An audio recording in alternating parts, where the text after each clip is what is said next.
Those of you who want to see how far right the state of Texas is and how crazy both the legislature, which has a supermajority in both houses, are, and the fact that we have a Republican governor, and how crazy shit gets. Our legislature is getting ready to come into session, and they'll be in session for about, I think it's 140 days. And you're going to see some of the stuff that they're going to take up. Check this out. So session officially begins today, and hundreds of bills have been filed, really more within the past 2 months. So lawmakers have a lot on their plates this morning. Now, here are some of the most talked about bills. Several bills would further restrict abortions across the state. One would ban a type of late-term abortion that's already illegal under federal law. Another would execute stronger requirements for electronic reporting of abortions by clinics. Last summer, the Supreme Court ruled that 2 provisions in the state law were unconstitutional. Those included nearby privileges for doctors who perform abortions and surgical standards in every abortion clinic. Right now, a federal judge is considering whether or not a rule that would mandate fetal remains to be buried or cremated instead of treating them as medical waste is constitutional. All right, so they were still trying to fight over closing down all the abortion clinics in the state of Texas, and that was found to be unconstitutional.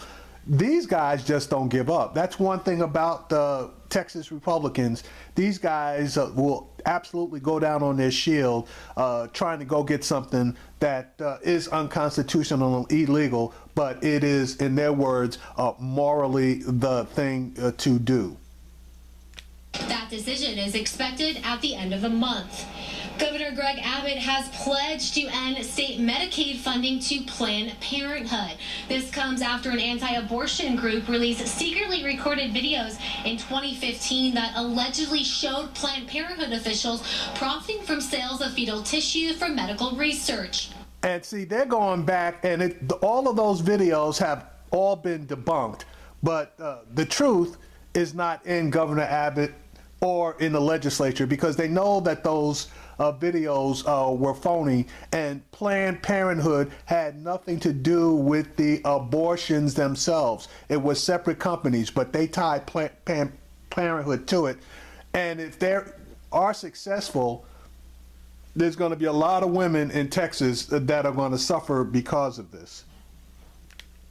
Investigations in 13 states ended without charges of wrongdoing, but a congressional panel is still investigating. The nonprofit group says its clinics serve nearly 11,000 women in Texas each year through Medicaid. It's filed a lawsuit to block possible funding cuts. And just last week, Lieutenant Governor Dan Patrick announced the filing of the Privacy Protection Act, or better known as the bathroom bill. Now, I don't understand these guys. They don't learn. Look what happened to North Carolina when they turned around and pushed this crap through.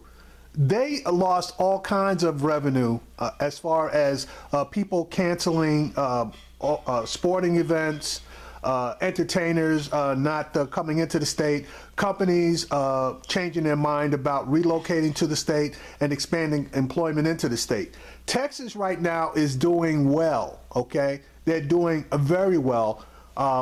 They do, however, face like a $3 billion shortfall over the next 2 years because of the reduction in the price of oil.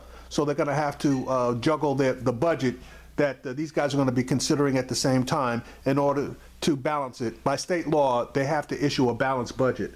So now, what are they trying to do? Exasperate the situation by pissing off big business so that the companies that are or would be looking to relocate into Texas or to expand into Texas, and all of the sporting opportunities for bowl games, etc. in Texas, these guys are now going to put them in jeopardy. Florida is going to and Georgia are going to be able to clean up as far as being the home for a bunch of major sporting events over the next 2 years if they pass this particular bullshit bill. And because they have a supermajority in the House and the Senate, together with a Republican governor, it's more than likely that this bill is going to pass. And then when the shit starts, you know, they're going to claim holier than thou, and they're taking the moral high ground. Meanwhile, it's going to further exasperate the budget for the state of Texas. It's going to throw all of the projections out of kilter. Anyway, let me finish up on this. Passed, it would require people use public bathrooms or locker rooms based on the gender listed on their birth certificate instead of how they identify. Many say doing this will end up costing the state millions of dollars and more than 100,000 jobs. Another bill expected to be discussed during session is a statewide texting while driving ban. Now, this one I agree with wholeheartedly. You shouldn't be texting while you're driving. You also shouldn't be doing your hair, your makeup, reading the newspaper, etc. But that texting while driving deal, I'm 100% with them on this one. We have this in Austin, but Texas is one of only 4 states that doesn't have a statewide law. In 2015, 400 people were killed on Texas roads because of crashes involving distracted drivers. Again, session officially begins today, and it's going to last for 140 days, and it will end on May 29th. Reporting from the Capitol, Jacqueline Sarkeesian, back to you. Yeah, there's a bunch of other laws that they are going to be reviewing. A lot of pro-police laws, etc., etc., etc.